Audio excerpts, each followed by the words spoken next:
রাত পোহালে পবিত্র ঈদুল আজহা শেষ সময়েও ক্রেতারা হাটে হাটে দরদাম করে কিনছেন পছন্দের কোরবানির পশুটি।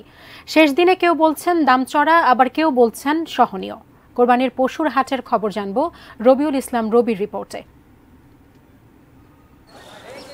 দিনের শুরুতে রাজধানীর পশুর হাটে ক্রেতা উপস্থিতি কম থাকায় কিছুটা শঙ্কার মধ্যেই ছিলেন পশু বিক্রেতারা। তারা বলছিলেন আগের দিনের তুলনায় হাট প্রায় ক্রেতা শূন্য। লোকসানের আশঙ্কায়ও ছিলেন তারা। গরু ওই যে বাপ গরু বিক্রি হবে না, এরকম বাপটা দেখতেছে আর কি। আর যে দাম মরে চালানো উঠবো কিবা। এ সময় বাজেটের মধ্যে পছন্দের পশুটি কিনতে পেরে অনেকেই ফেলেছেন স্বস্তির নিঃশ্বাস।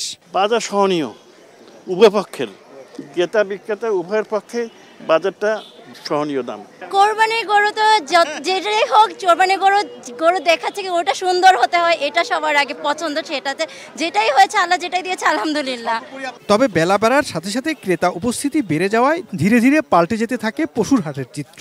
বিক্রি বেড়ে যাওয়ায় হাটগুলোতে একে একে কমতে থাকে পশুর সংখ্যা। এই সুযোগে পশুর ইচ্ছে মতো দাম হাঁকাচ্ছেন ব্যবসায়ীরা। আমরা যে গরুটা বেচছি 1 লক্ষ টাকা, এই গরুটার দাম এখন আপনার 1,20,30,000 টাকা।